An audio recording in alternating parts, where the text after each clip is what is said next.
Assalamu alaikum guys, this is Mashrafe Rahman. Welcome back to another new video, and the most blockbuster video of this year is going to be now live.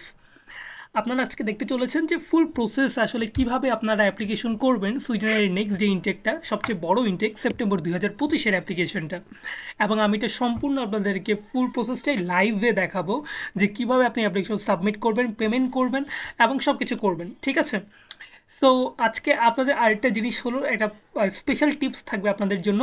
সেটা হচ্ছে video লাস্টে দেখতে পারবেন। সেটা হচ্ছে যে আপনারা কীভাবে মিস্টেকগুলো অ্যাভয়েড করতে পারেন। ঠিক আছে, সো চলুন শুরু করা যাক আজকের ভিডিওটি। আজকে ভিডিও শুরু করার আগে কিছু মোস্ট ফ্রিকুয়েন্ট আস্কড কোয়েশ্চেনগুলো আমি অ্যান্সার দিতে চাই। সেগুলো হচ্ছে, প্রথম কোয়েশ্চেনটা হলো can I apply without IELTS, অর্থাৎ আমি কি আইএলস ছাড়া সুইডেন অ্যাপ্লাই করতে পারবো কিনা। হ্যাঁ, আপনি আইএলস ছাড়া সুইডেনে অ্যাপ্লাই করতে পারবেন, কিন্তু কিছু শর্ত আছে।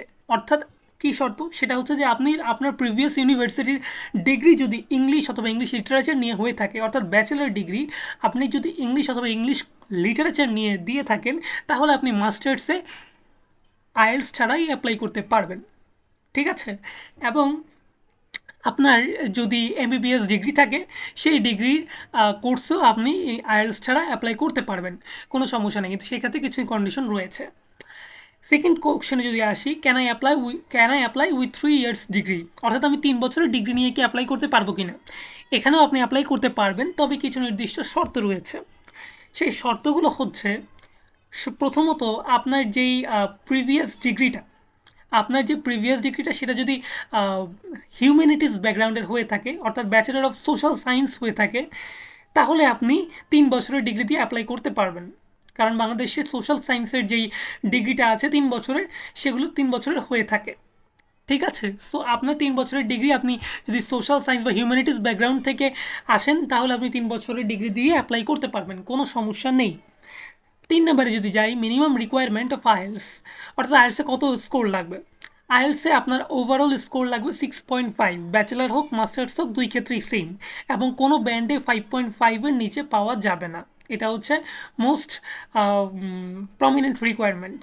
সেকেন্ডে যদি আসি, টুয়েফল, আপনার টুয়েফল অ্যাটলিস্ট 90 স্কোর থাকতে হবে, এবং রিটেনে আপনার 20 থাকতে হবে।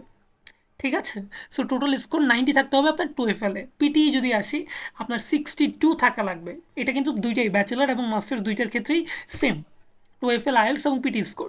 এবং পিটিতে একটা নির্দিষ্ট ক্রাইটেরিয়া দেওয়া আছে, সেটা হচ্ছে যে রাইটিংয়ে অ্যাটলিস্ট আপনার 61 থাকা লাগবে।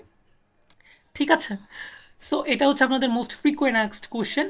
এবং চলেন আজকে আরেকটা জিনিস জানাতে চাই আপনাদেরকে, সেটা হচ্ছে আমার পেইড মেন্টরশিপ ব্যাপারে স্টুডেন্ট ভিসার সুইডেনের জন্য।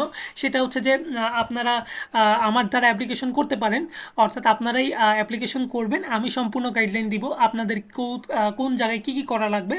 এবং এই পেইড মেন্টরশিপের আর পেমেন্ট সিস্টেমটা হচ্ছে যে আপনারা অ্যাপ্লিকেশন থেকে অফার লেটার পর্যন্ত আমাকে 7,500 টাকা দিবেন, এবং আফটার অফার লেটার যদি পান, তাহলে তখন ভিসা অ্যাপ্লিকেশন পর্যন্ত 9,000 টাকা দেওয়া লাগবে। ঠিক আছে, এবং আমি আপনাদেরকে একটা গুগল ফর্ম প্রোভাইড করব, সেই গুগল ফর্মে আপনারা পেমেন্ট করার পরে আপনারা সেই ফর্মটা ফিল আপ করবেন। এবং এটা হচ্ছে আমার হোয়াটসঅ্যাপ নাম্বার, এবং এটা হচ্ছে আমার ফেসবুক আইডি। সো আপনারা যারা চান খুব তাড়াতাড়ি রেজিস্টার করেন। অলরেডি 21 জন মানুষ রেজিস্টার করে ফেলছে। সো আমি হাইয়েস্ট 25 অথবা 30টা সিট নিতে পারবো।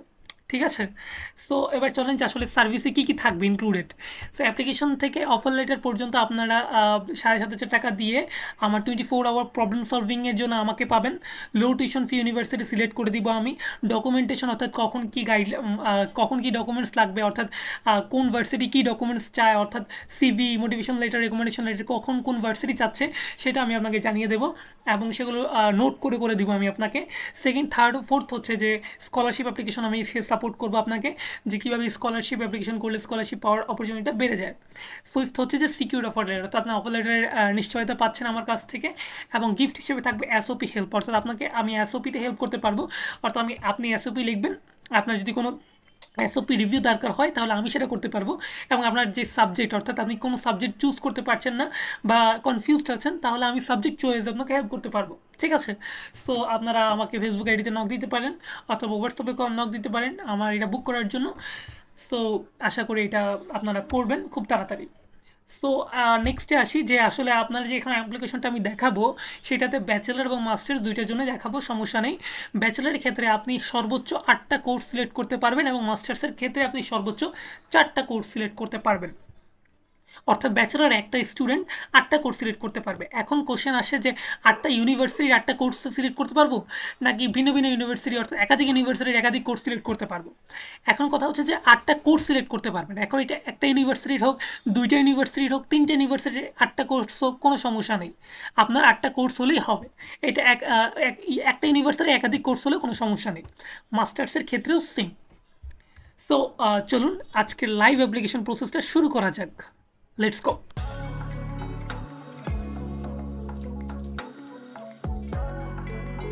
আচ্ছা, যখন আপনারা ইউনিভার্সিটি অ্যাডমিশন ওয়েবসাইটে আসবেন, অর্থাৎ এই যে ওয়েবসাইটটা ওদের, এই ওয়েবসাইটে যখন আসবেন তখন আপনাকে এরকম একটা পেজে নিয়ে আসবে। তখন আপনি লগ ইনে ক্লিক করবেন। লগ ইনে ক্লিক করার পরে আপনার এখানে দেখবেন যে আমার এখানে অলরেডি আমার লগ ইনের আইডি শো করছে। সো আপনার এখানে ক্রিয়েট অ্যাকাউন্টে যাবেন। ক্রিয়েট অ্যাকাউন্টে গিয়ে দেখবেন যে do you have a Swedish personal ID number, আপনি নো ক্লিক করবেন। নো ক্লিক করার পর আপনার ইমেল অ্যাড্রেস দিবেন, পাসওয়ার্ড দিবেন এবং কনফার্ম পাসওয়ার্ড দিয়ে ক্লিক করলে নেক্সট আপনার ডেট অফ বার্থ চাইবে, অ্যাড্রেস চাইবে। সো ওগুলো দিয়ে আপনি লগ ইনটা সম্পূর্ণ করে ফেলবেন। সো আমি লগ ইনে চলে যাই। লগ ইনে যাওয়ার পরে আমি এখানে লগ ইন ক্লিক করলাম এবং আমাকে এরকম একটা ইন্টারফেসে নিয়ে আসলো। ঠিক আছে। সো আমাকে দেখা যাচ্ছে যে ওয়েলকাম মাশরাফি রহমান।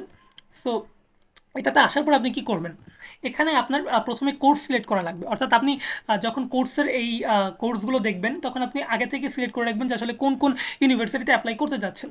সো কোর্সগুলো সিলেক্ট করার পর আমি যদি র্যান্ডম ধরেন যে কম্পিউটার সায়েন্সের কোর্স সিলেক্ট করি, কম্পিউটার সায়েন্স, ধরেন যে আমি মাস্টার্সের এই কোর্সটা সিলেক্ট করলাম, এটা সিলেক্ট করলাম, তারপর হচ্ছে আম, এটা সিলেক্ট করলাম, মাস্টার্সের জন্য এটা সিলেক্ট করলাম। ঠিক আছে, এই 4টা ইউনিভার্সিটি আমি সিলেক্ট করলাম। ঠিক আছে, এখন এই ইউনিভার্সিটিগুলো আমার সিলেক্ট হয়ে গেছে। এখন আপনি তারপর কি করবেন, তারপর আপনি মাই সিলেকশন, এখানে দেখেন যে মাই সিলেকশন অপশন আছে, সেখানে যাবেন। সেখানে যাওয়ার পরে দেখবেন যে আপনার যেই 4টা ইউনিভার্সিটি আপনি চুজ করেছেন সেগুলো এখানে দেখাচ্ছে।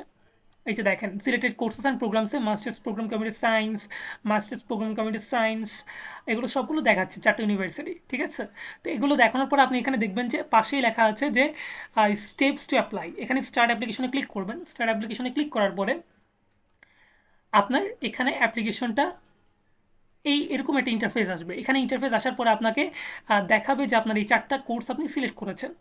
সো 4টা কোর্সের আপনি এখানে একটা অপশন দেখবেন যে yes I have read and understood, এর দিয়ে দিবেন। দেওয়ার পরে কন্টিনিউতে ক্লিক করতে পারেন। অর্থাৎ আপনি যদি অথবা যদি আপনি চেঞ্জ করতে চান যে আসলে আমি এই 1 নাম্বার অর্থাৎ আফসালা ইউনিভার্সিটির যে প্রোগ্রামটা সেটা আমি 2 নাম্বারে রাখবো এবং কার্স্টেড ইউনিভার্সিটির যে প্রোগ্রামটা সেটা আমি 1 নাম্বারে রাখবো, তাহলে আপনি এখানে অপশনটা ক্লিক করতে পারেন। এই যে দেখেন কার্স্টেড ইউনিভার্সিটি প্রথমে চলে গেছে এবং আফসালা ইউনিভার্সিটি সেকেন্ডে চলে গেছে। ঠিক আছে, সো আপনি এইভাবে আপনার কোর্সের র্যাঙ্কটা ঠিক করতে পারেন। সো এখানে কন্টিনিউ দিবেন। এখানে কন্টিনিউ দেওয়ার পরে আপনার এখানে একটা অপশন আসবে যে আপনি আপনার ইউনিভার্সিটি কোয়ালিফিকেশনটা কোন কান্ট্রি থেকে ছিল। আপনার একটা যেই কান্ট্রি সেটা দিয়ে দিচ্ছি, আমি বাংলাদেশ এটা দিয়ে দিলাম। এবং এখানে আপনার এটা সিলেক্ট করবেন না, কারণ এটা হচ্ছে যারা অ্যাপ্লিকেশন ফি থেকে এক্সামড তাদের জন্য, এটা আপনার জন্য কোনো কাজে নেই। এখানে আপনি নিচে আসবেন, নিচে এসে সাবমিটে ক্লিক করবেন। সাবমিট ক্লিক করার সাথে সাথেই দেখবেন যে আপনার মোবাইলে একটা ইমেল কনফার্মেশন ইমেল চলে গেছে। ঠিক আছে, সো ইমেলটা যাওয়ার পরে আপনি এখানে আসবেন। এখানে দেখবেন যে আপনার ইন্টারফেস লেখা আছে thank you for applying to studies in Sweden. ঠিক আছে, সো এখানে আপনি ওকে দিতে পারেন। ওকে দিবেন। ওকে দেওয়ার পরে দাঁড়ান, আচ্ছা, এখানে দেখছেন যে আপনার ইন্টারফেসটা দেখাচ্ছে। এখানে আছে ইন্টারন্যাশনাল মাস্টার্স প্রোগ্রাম। আপনার এখানে একটা অ্যাপ্লিকেশন নাম্বার আছে, এটা মোস্ট ইম্পর্টেন্ট, এটা একটা রেফারেন্স নাম্বার। অর্থাৎ এই অ্যাপ্লিকেশন নাম্বারটা শুধু আপনারই, অর্থাৎ আর কারো নয়। এই অ্যাপ্লিকেশন নাম্বার দিয়ে আপনাকে খুঁজে বের করবে ওরা। ঠিক আছে, সো অ্যাপ্লিকেশন ফিটা আমি পরে আসছি। আপনি নিচে আসবেন, নিচে আসে দেখবেন যে 4টাই আপনার ইউনিভার্সিটি ঠিক আছে কিনা। ঠিক থাকার পরে আপনি অ্যাপ্লিকেশন ফিটা দিবেন। আপনার ডকুমেন্টস আপনি পরে প্রোভাইড করতে পারেন, সমস্যা নেই। আগে অ্যাপ্লিকেশন ফিটা দিতে পারেন, কোনো সমস্যা নেই, আপনার ইচ্ছা। আপনি যখন দিতে পারেন, আপনার অ্যাপ্লিকেশনটা সাবমিট হয়ে গেছে। এখন অ্যাপ্লিকেশনের ফিটা পেমেন্ট করলেই আপনার অ্যাপ্লিকেশনটা গ্র্যান্টেড হয়ে যাবে। ঠিক আছে, সো আপনি পেমেন্টে ক্লিক করবেন। আপনি পেমেন্টের আগেও ডকুমেন্ট প্রোভাইড করতে পারেন, যে এডুকেশনাল ডকুমেন্টসগুলো আছে সেগুলো প্রোভাইড করতে পারেন, অথবা আপনার পেমেন্টের পরেও ডকুমেন্টস প্রোভাইড করতে পারেন, কোনো সমস্যা নেই, আপনি পেমেন্ট আগে করলেও করতে পারেন। সো আপনি যখন পেমেন্টে ক্লিক করবেন টু পেমেন্ট, তখন এরকম একটা ইন্টারফেস আসবে অ্যাপ্লিকেশন ফির। আপনার রেফারেন্স নাম্বারটা উপরে দেখাবে এবং ডেডলাইন দেওয়া আছে 3 ফেব্রুয়ারি, অর্থাৎ 3 ফেব্রুয়ারির মধ্যে আপনাকে এই ফিটা পেমেন্ট করতে হবে যদি আপনি অ্যাপ্লিকেশনটা গ্র্যান্টেড হতে চায়, এবং অ্যামাউন্ট হচ্ছে 900 সুইডিশ ক্রোনা। ঠিক আছে। সো তখন আপনি এখানে ডিটেলস দেখতে পারেন, আপনার ডিটেলস অ্যাবাউট ইউর অ্যাপ্লিকেশন, আপনি কোন কোন 4টা প্রোগ্রামে অ্যাপ্লাই করেছেন এটা দেখতে পারেন, এবং এখানে দেখতে পারেন যে আপনি কোন অপশনে আপনি টাকাটা দিতে পারবেন, অর্থাৎ অ্যাপ্লিকেশন 900 সুইডিশ ক্রোনা আপনি কীভাবে দিতে পারবেন। সো 2টা অপশন আছে। একটা হচ্ছে যে আপনার ক্রেডিট কার্ড সিস্টেম, অর্থাৎ কার্ড দিয়ে আপনাকে পেমেন্টটা করতে হবে, এবং সেকেন্ড অপশন হচ্ছে যে ব্যাঙ্ক ট্রান্সফারের মাধ্যমে। ফার্স্ট যেই অপশনটা আছে সেটাতেই ওরা বেশি সুইট করে, অর্থাৎ ওরা বেশি চায় যে এটা দিয়েই আপনারা আপনার অ্যাপ্লিকেশন ফিটা পেমেন্ট করতে পারেন, অর্থাৎ বাংলাদেশি যেসব কার্ড আছে, visa card, master card, MX card, সবগুলো দিয়ে আপনি আপনার এই 900 সুইডিশ ক্রোনার পেমেন্টটা করতে পারবেন, কোনো সমস্যা নেই। আচ্ছা, তো আপনি ক্রেডিট কার্ড দিয়ে আপনার পেমেন্টটা করতে পারবেন, 900 সুইডিশ ক্রোনা দিতে পারবেন, সমস্যা নেই। পেমেন্ট আপনি ব্যাঙ্ক ট্রান্সফার যে অপশনটা আছে সেটা আপনি ব্যবহার করলে ওরা রেকমেন্ড করে না যে আপনি এই অপশনটা ব্যবহার করেন, সেটাতে পরে আসছি। আমি আগে পেমেন্ট ক্রেডিট কার্ডটা দেখাইনি। আপনি আই এগ্রি ক্লিক করবেন, আই এগ্রি ক্লিক করার পরে প্রসিড টু কার্ড পেমেন্ট এই অপশনটাতে যাবেন। এই অপশনটাতে যাওয়ার পরে আপনাকে এরকম একটা ইন্টারফেসে নিয়ে আসবে যেখানে আপনার কার্ড নাম্বারের সব কিছু ডিটেলস দেওয়া লাগবে। সো লোড হচ্ছে। আচ্ছা, সো এখানে আপনি কার্ড নাম্বারটা লিখবেন আপনার, ভিসা কার্ড হলে ভিসা কার্ড, মাস্টার কার্ড হলে মাস্টার কার্ড, অথবা এমএক্স কার্ড হলেও কোনো সমস্যা নেই, আমেরিকান এক্সপ্রেস কার্ড যেটা। সো এই কার্ডটা দেওয়ার পরে, অথবা ডুয়েল কারেন্সি কার্ড দিয়ে আপনি আপনার পেমেন্টটা করতে পারবেন, কোনো সমস্যা নেই। আপনার কার্ড নাম্বারটা এখানে দিবেন, আপনার এক্সপায়ারি যেই অপশনটা আছে কার্ডের পিছনে দেখবেন সেটা দিবেন, সিভিভি কোডটা দিবেন, এবং পে 900 ক্লিক করবেন। এটা ক্লিক করলেই দেখবেন যে আপনার পেমেন্টটা হয়ে গেছে। সো আমি এখানে ক্যান্সেল পেমেন্টটা করছি। ক্যান্সেল পেমেন্ট করার পরে আমি এখানে ব্যাকে যাচ্ছি। ব্যাকে যাওয়ার পরে আমি এখানে আরেকটা জিনিস দেখা যাচ্ছে পেমেন্ট ভিয়া ব্যাঙ্ক ট্রান্সফার, অর্থাৎ কীভাবে ব্যাঙ্ক ট্রান্সফারের মাধ্যমে আপনি পেমেন্টটা করতে পারবেন। সো এখানে আই এগ্রি ক্লিক করলাম, প্রসিড টু ব্যাঙ্ক ট্রান্সফারে গেলাম, এরকম একটা অপশন, এরকম একটা ইন্টারফেস দেখাচ্ছে। ঠিক আছে। সো এখানে বলা আছে যে আপনার আপনি এই জিনিসটা, অর্থাৎ এই পেজটা আপনি এখানে প্রিন্ট করতে পারবেন। এখানে দেখেন প্রিন্ট অপশন আছে, যদি প্রিন্টে ক্লিক করেন আপনার প্রিন্ট হয়ে যাবে, এই যে এখানে প্রিন্ট হয়ে যাবে। ঠিক আছে। সো এখানে প্রিন্ট করে আপনি এই অপশন, মানে এই পেজটা আপনি আপনার ব্যাংকে নিয়ে যাবেন। আপনার ব্যাংকে নিয়ে যাওয়ার পরে আপনার ব্যাংক এই জিনিসটা দেখে আপনার পেমেন্টটা করে দেবে, এবং এটা করতে হাইয়েস্ট 7 থেকে 14 দিন সময় লাগতে পারে। সো ওরকম সময় নিয়ে আপনারা ব্যাংকে যাবেন। এখন কথা হচ্ছে যে অর্থাৎ এই প্রসিডিউরটা ওরা সাজেস্ট করেন। ঠিক আছে। অর্থাৎ এই প্রসিডিউরে ওরা ভাবে যে আসলে এইটা একটু হ্যাসেল ফ্রি, এবং ওদের সমস্যা হয় এই জিনিসটা রিসিভ করার ক্ষেত্রে। বাট আপনার যদি কোনো অপশনই না থাকে, কার্ড পেমেন্ট ছাড়া, কার্ড পেমেন্টে কোনো অপশনই যদি না থাকে, তাহলে আপনি এটা শুধুমাত্র ব্যবহার করতে পারবেন। ঠিক আছে। সো চলুন, এটা তো দেখানো হলো। সো নেক্সট চলে যাই। আচ্ছা, এবার আমি চলে আসি আপনি কিভাবে মাই পেজে চলে আসি। মাই পেজে চলে আসার পরে আপনি এখানে দেখছেন যে আপনার সাবমিটের একটা অপশন দেখাচ্ছে, যেটা আপনি মাত্র সাবমিট করলেন। ঠিক আছে। সো এখানে ক্লিক করতে পারেন। এখানে ক্লিক করে আপনার ডকুমেন্ট প্রোভাইড করবেন কিভাবে। ঠিক আছে। এবার চলুন আমরা ডকুমেন্ট প্রোভাইড করি। ডকুমেন্ট প্রোভাইড করার ক্ষেত্রে আমাকে মাই পেজে যেখানে ডকুমেন্টস অপশনটা দেখতে পাচ্ছেন, এই ডকুমেন্টস অপশনটাতে ক্লিক করতে হবে। ডকুমেন্টস ক্লিক করার পরে আপনার এরকম একটা ইন্টারফেস চলে আসবে, সেখানে আপনি নিচে দেখবেন যে প্রোভাইড আইডেন্টিটি ডকুমেন্টস, অর্থাৎ আপনাকে আপনার পাসপোর্টের স্ক্যান কপি, অর্থাৎ পিডিএফ কপিটা আপনাকে এখানে আপলোড করতে হবে, এবং সবগুলো ডকুমেন্টসই আপনি পিডিএফে আপলোড করবেন। ওরা পিডিএফ ছাড়া কোনো ডকুমেন্টসই ছবিতে অথবা জেপিজি পিএনজিতে ফরম্যাটে ওরা নেয় না বা অ্যাকসেপ্ট করেন। সো আপনি এখানে আপলোড আইডেন্টিটি ডকুমেন্টসে ক্লিক করবেন। ক্লিক করার পরে আপনি চুজ ফাইলে ক্লিক করবেন, যে আপনার আসলে ডকুমেন্ট যদি থাকে। আমার আসলে ডকুমেন্টস আমি দেখছি যে আছে কিনা। আমার এখানে ধরেন সার্টিফিকেট, পাসপোর্টের ক্লিকটা করলাম। পাসপোর্টে ক্লিক করলে এই যে পাসপোর্ট আমার নিয়েছে।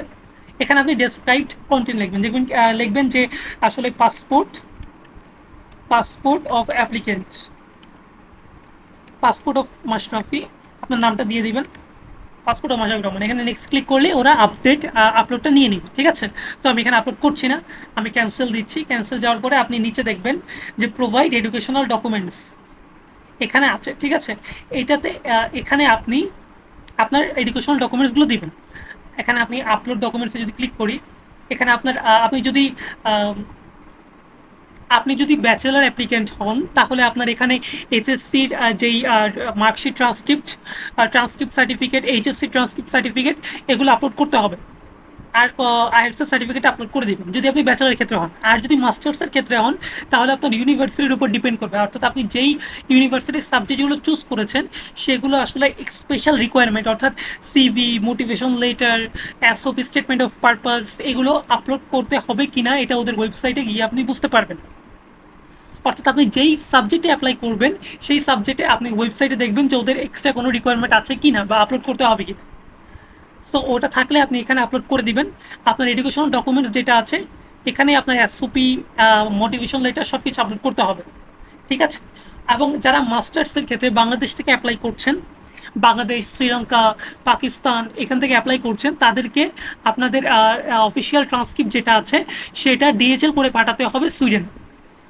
অর্থাৎ আপনার অফিসিয়াল ট্রান্সক্রিপ্টের ফটোকপি আপনি সুইডেনে পাঠাবেন ডিএচএল করে। ঠিক আছে, সো আপনার আর ডিএচএল যখন করবেন তখন এইখানে আপনার ট্রান্সক্রিপ্ট আপনি আপলোড করবেন না, অর্থাৎ ব্যাচেলারের যেই ট্রান্সক্রিপ্ট আছে সেটা আপনি আপনার ওয়েবসাইটে আপলোড করবেন না। কারণ ওরা এই ডকুমেন্টসটা ডিএচএল যখন পাঠাবেন তখন ডিএচএল থেকে রিসিভ করে তখন এরা এখানে লিখে দিবে যে রিসিভড বাই মেইল। ঠিক আছে, অর্থাৎ আপনার আপলোড করতে হবে না আলাদা করে, ওরাই আপলোড করে দিবে। এবং এই তো ছিল আপনার মাস্টার্সের ডকুমেন্টস নিয়ে কথা। আর সব কিছু ডকুমেন্টস এখানে আপলোড করবেন, এছাড়া আর কোথাও আপলোড করা যাবে না। এখানে আপলোড করার শেষে আপনি মাই পেজে এসে এখানে দেখবেন যে আপনার সাবমিটেড লেখাই আছে। ঠিক আছে, আপনার কোনো কিছু চেঞ্জ হবে না। এখন আমি চলেন যে আসলে আমি কোর্স চেঞ্জ করে যাচ্ছি, অর্থাৎ আপনার আমি চাচ্ছিলাম যে আমার যেই 1 নাম্বার র্যাঙ্কিং ছিল সেটা আমি 2 নাম্বারে যা নিব এবং 2 নাম্বারটা 1 নাম্বারে আনবো। সো এক্ষেত্রে কী করতে পারি? সো এক্ষেত্রে আপনি এখানে যাবেন যে চেঞ্জ অ্যাপ্লিকেশন, এখানে চেঞ্জ অ্যাপ্লিকেশনে ক্লিক করুন। এখানে ক্লিক করার পরে আপনি দেখবেন যে এই যে নিচে অপশন আছে, এই যে এখানে আমি একটু আগে দেখিয়েছিলাম আপনাকে, এটা আপনি ক্লিক করবেন, দেখবেন যে আপনার চেঞ্জ অ্যাপ্লিকেশন হয়ে গেছে। এবং আপনি যেটা চেঞ্জ করেছেন এখানে কন্টিনিউ ক্লিক করলেই আপনি আপনার কনফার্মেশন ইমেলটা আবার পাবেন। ঠিক আছে, এই যে এখানে সাবমিট ক্লিক করলেই আপনি আপনার কনফার্মেশন ইমেলটা আবার পাবেন যে আপনার অ্যাপ্লিকেশনে কিছু চেঞ্জেস আছে। ঠিক আছে, এবং এখান থেকেও আপনি এই যে টু অ্যাপ্লিকেশন ডকুমেন্টসও ক্লিক করতে পারেন, অথবা পে অ্যাপ্লিকেশন ফিতে ক্লিক করতে পারেন, অথবা মাই পেজে এসে মাই পেজে ক্লিক করবেন। এরপর এখান থেকে আপনি মাই পেজের এখানে ডকুমেন্টসে ক্লিক করবেন। ঠিক আছে, ডকুমেন্টসে ক্লিক করলে হয়ে যাবে। সো এই তো ছিল আপনাদের লাইভ অ্যাপ্লিকেশন প্রসেসটা। সো আপনারা ওয়েট করেন নেক্সট ভিডিওর জন্য, এবং আমার ইনস্ট্রাকশন অনেক ভিডিও আসবে যে আসলে কোন কোন মিস্টেক করা যাবে না। আপনাদের মিস্টেক যেটা করেন আপনারা সেটা হচ্ছে যে ডিএচএলে পাঠানোর পরও নিজেরা ট্রান্সক্রিপ্ট আপলোড দিয়ে দেন ব্যাচেলারের, যারা মাস্টার্স অ্যাপ্লাই করেন। সো এই কাজটা করা যাবে না, আপনারা ট্রাই করবেন। আসলে এটা ভুল করলে কোনো সমস্যা নেই, বাট আপনারা মাইন্ডে রাখবেন যে আসলে ট্রান্সক্রিপ্ট আপনারা আপলোড না দেওয়ার জন্য, কারণ ওরাই আপলোডটা দিয়ে দিব। ঠিক আছে, সো এই তো ছিল আজকে এই পর্যন্ত, এবং আশা করি এই ভিডিওটা আপনারা অনেক শেয়ার করবেন, সাবস্ক্রাইব করবেন। থ্যাংক ইউ, আসসালামু আলাইকুম।